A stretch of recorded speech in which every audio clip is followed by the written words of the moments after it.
दीपक मतलब क्या? हिचकी। हिचकी। हिचकी पिक्चर देखें आप लोग? क्या करते हैं? कम से कम पढ़ते हैं तो पिक्चर ही देख के पढ़ेंगे। हिचकी पिक्चर देखना आज जाके। और उनका क्या फिल्म का टास्क था? और फिल्म दे बोले थे नहीं तो आप कौन सी फिल्म बोले थे जी? नहीं सुना। और आज की फिल्म है हिचकी। जाके देखना हिचकी पिक्चर। फिर जाता हम देखते हैं इतना गवर्नमेंट का। तो हिकअप जो है हिचकी को कहा जाता है और उसका मेडिकल टर्म है सिंगुल्टस। क्या कहा जाता है? सिंगुल्टस। देखो हिचकी कब होगा उत्पन्न, किसी को हिचकी कब आएगा? तो जो कहावत है कि कोई याद करता है तो हिचकी आती है, लेकिन हिचकी अपने आप में बड़ी कहानी है। हिचकी ये है हमारा डायफ्राम, जो काला से बनाया है, ये हमारा डायफ्राम। डायफ्राम जो है यहाँ जहाँ तुम्हारा हड्डी का मार्जिन खत्म हो रहा है, तो समझो ना कि छाती का कैविटी ऊपर है और पेट वाला कैविटी नीचे है। छाती वाला कैविटी में तुम्हारा फेफड़ा है, हार्ट है, खून की नलियाँ हैं, हड्डियाँ हैं, और नीचे वाले में लीवर है, गुर्दा है, आँख है, पैंक्रियाज है, बहुत सारा आइटम है। तो ये वाला आइटम इधर नहीं जाता है,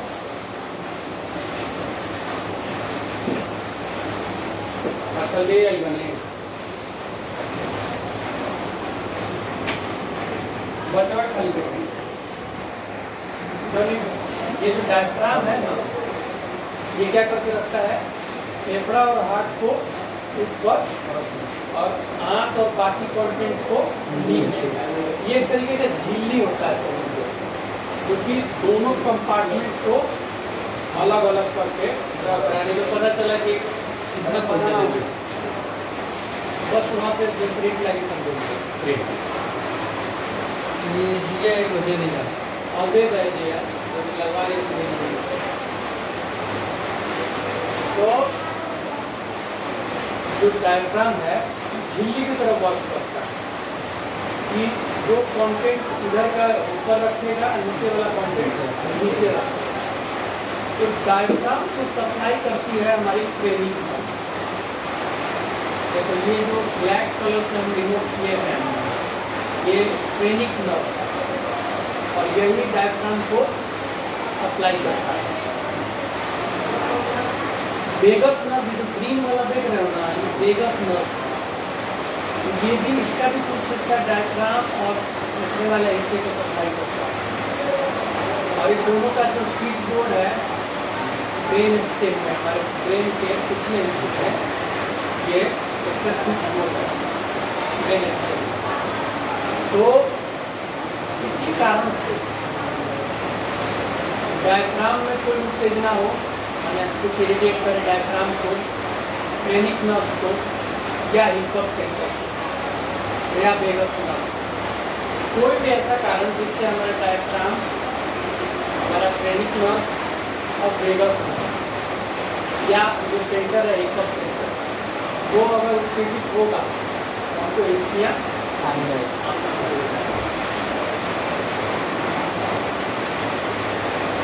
बात करते हैं कारण की।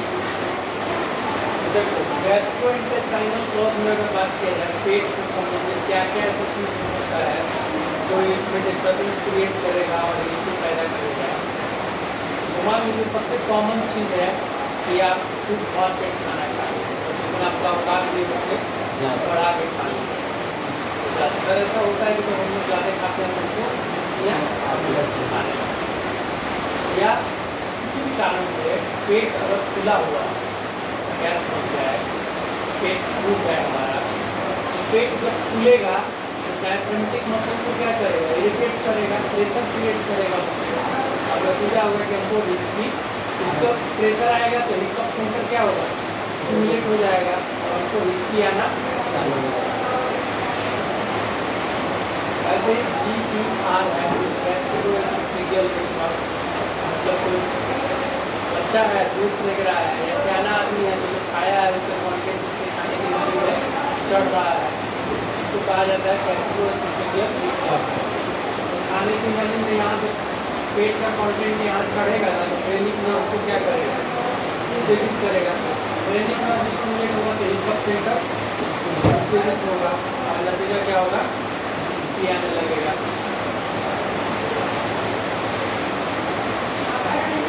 जो खाने का नली है ना, इसमें कैंडिड का इन्फेक्शन होता है।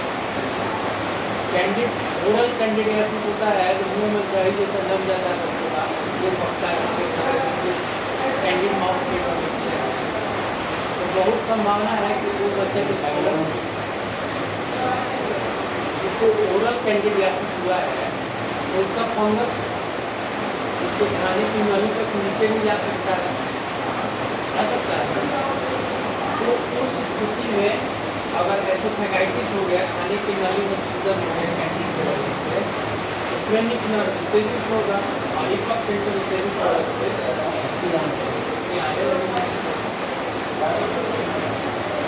कैंसर हो, खाने की नली का कैंसर हो जाए, पथरी होगा, यहाँ पेट में अल्सर बन जाए, छोटा छोटा घाव बन जाए, सुई के नोक जैसा, उसकी वजह से भी डायफ्रामेटिक मसल्स उत्तेजित होती है और इसकी आना शुरू हो जाता है।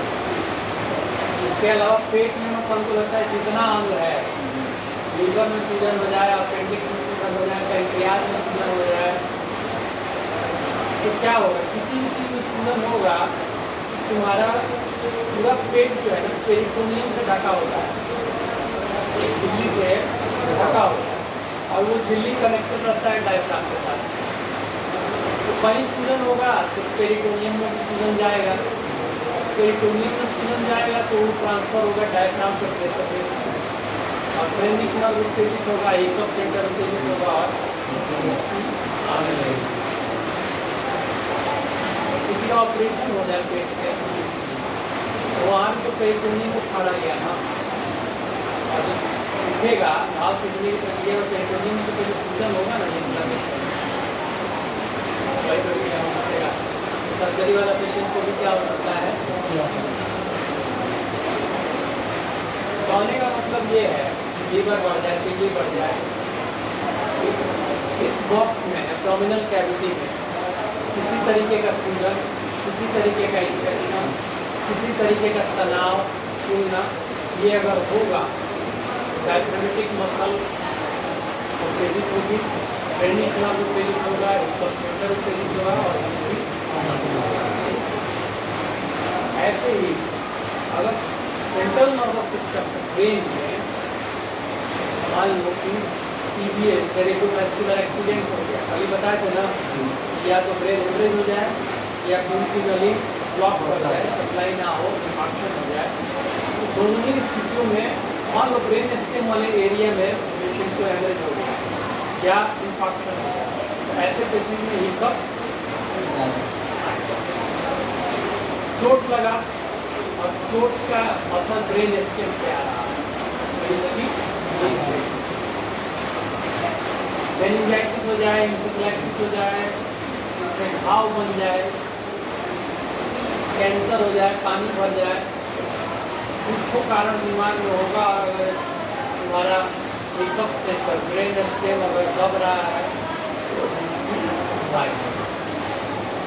इसके अलावा कान में टूटी हो जाए ना, तब भी इसकी कोटिक फॉरेन बॉडी और वो भी जो है तो वैक्स जो है वो तुम्हारे कान के पर्दे को जाके टच करेगा तो हिचकी आने लगेगा, क्योंकि जो ईयर ड्रम का सप्लाई है ना इसी एरिया से,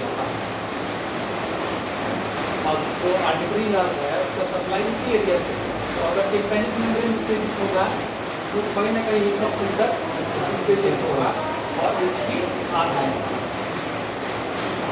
किसी को यहाँ पे घेघा हो जाए, घेघा होगा तो फ्रेनिक नर्व ये से होकर गुजर रहेगा, दबाव डालेगा, उसकी हो सकता है।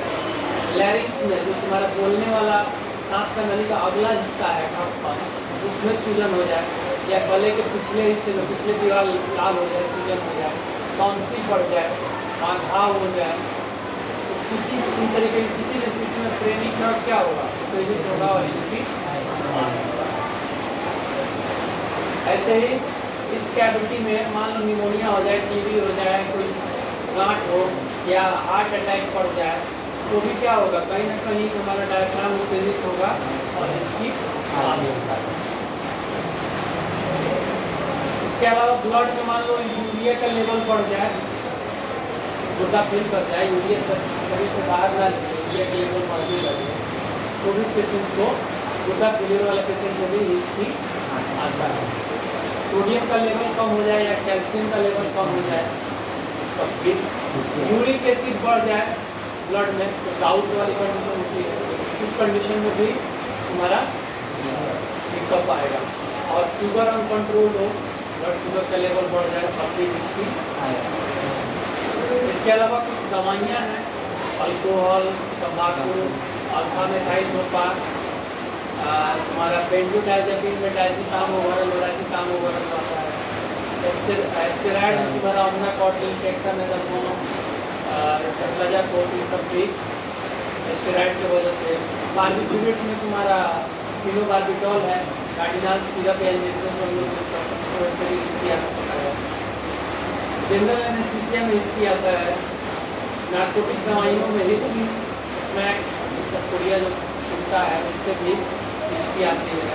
एंटीबायोटिक बहुत सारा है जिससे हिस्ट्री आता है, और इसके अलावा किसी को कैंसर का कीमोथेरेपी चल रहा हो तो भी हिस्ट्री आ सकता है।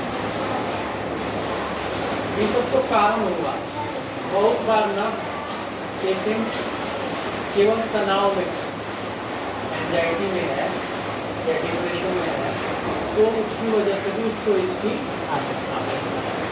या हो सकता है कि पेशेंट जो है नखड़ा कर रहा हो, मैलिग्रेन कर रहा हो, मैलिग्रेन मतलब होता है नखड़ा कर, मैं परेशान करना चाह रहा हूँ घर के लोगों को, कोई आपकी बात अपनी मन मानी तो दम पे दम हिस्ट्री मारेगा। इसी को कन्वर्जन डिसऑर्डर भी कहा जाता है। अगर कोई व्यक्ति जानबूझ के कोई बीमारी का नखरा करे तो उसको कन्वर्जन डिसऑर्डर कहा जाता है। एक होता है झटका, मिर्गियाँ, तो कन्वर्जन डिसऑर्डर होता है, तो अंतर है, देखिएगा थोड़ा सा अंतर है।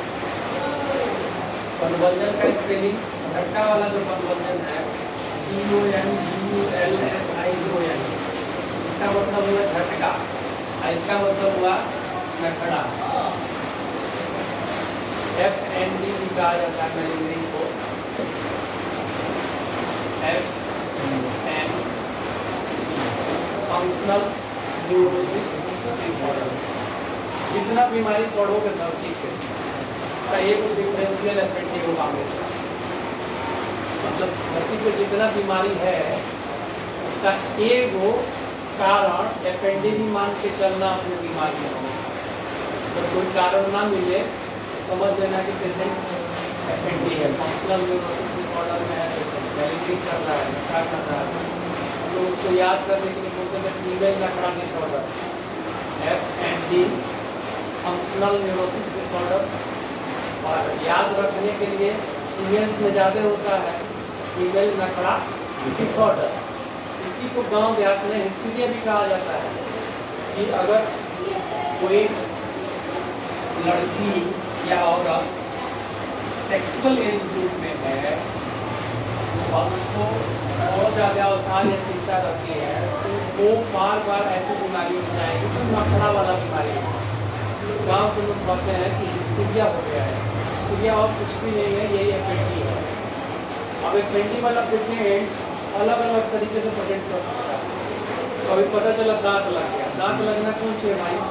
मेडिकल साइंस में तो कोई बीमारी है नहीं दांत लगना, जितना दांत लगता है सब क्या है? एपेंडी है। उसके बाद पेशेंट है अचानक गुमसुम,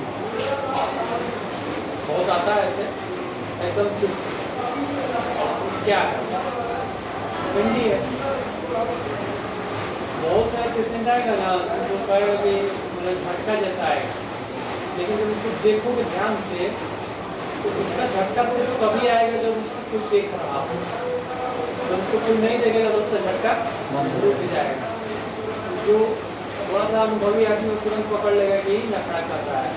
अच्छा, झटका का एक अपना प्रोसीजर होता है कि पेशेंट पहले गपवत में जाएगा, फिर झटका मार के बेहोशी में जाएगा, और ये पेंडी वाला जो झटका मारेगा ना, देखते रहेगा, बात करते रह रहा है और झटका मार रहा है, इसको पकड़ में आ जाता है कि ये फंक्शनल है।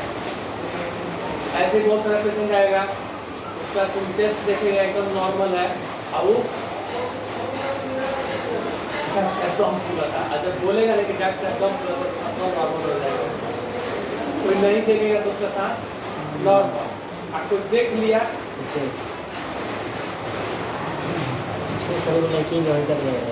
ठीक है। तो ये सारा एफएनडी का कैटेगरी है। एफएनडी का लो, हिस्टीरिया का लो, कन्वर्जन डिसऑर्डर का लो, मैलिग्रीन का लो, कुछ भी कर सकते हैं। तो हर बीमारी में एक तो फंक्शनल कॉज होगा ही होगा, ठीक ना।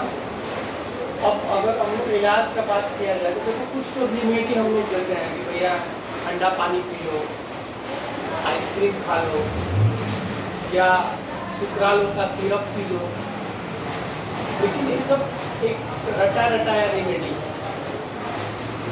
जो कारण है वो कारण ठीक कर देंगे, मरीज का रिकवर ठीक हो जाएगा। तात्कालिक आराम के लिए स्टीमेटिल का टैबलेट, स्टीमेटिल MD 5 mg का टैबलेट आता है, वहाँ दिया जाता है स्टीम का।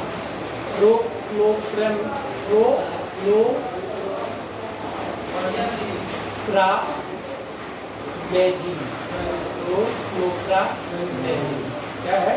प्रोफ्लोक्रामेजिन, ये है साइड उसमें, स्टीमेटिल MD नाम से आता है, एक बार खुशवाइए, सिम्टोमेटिक इलाज हो जाएगा, ठंडा पानी पिला दीजिए, सुक्राल का सिरप पिला दीजिए, जाइलोकेन भी दे सकते हैं, तो उसमें लिग्नोकेन होता ही है ना, सुक्राल हो में ऑक्सीटाइलिन जो है लिग्नोकेन का है। बाकी कई बार अगर बहुत ज़्यादा होगा तो स्टीमेटिक का इंजेक्शन भी लगाया जाता है, लेकिन आपको ऑलवेज कारण रूल आउट करना पड़ेगा कि ये सब चीज़ें उसमें नहीं है, तभी आप हिकअप को नॉर्मल मानते हैं। अनटिल एंड अनलेस कि कभी दिन में एक बार हो गया तो कोई बात नहीं है, लेकिन अब किसी का रिकरेंट हिकअप चल रहा है लगातार, जरूर आपको कारण होना चाहिए। बहुत छोटा प्रॉब्लम है लेकिन बहुत बड़ी बड़ी बीमारियों का रूल दे देता है, आपको सुराग दे देगा बड़ी बड़ी बीमारियों। तो इस तरीके से है ट्रीटमेंट जो कारण है। अब मान लीजिए किसी के कान में वैक्स है, उसको मेडिसिन खिलाने का क्या फायदा, उसका वैक्स निकाल दीजिए। तो ऐसे ही जो कारण है, कारण तक पहुँचिए, और कारण तक पहुँचने के लिए आपको इन सब बीमारियों का डिटेल ज्ञान होना चाहिए। आपको पता होना चाहिए कि आप जब इस्लामिक कर रहे हैं तो आपको पकड़ में आ जाएगा।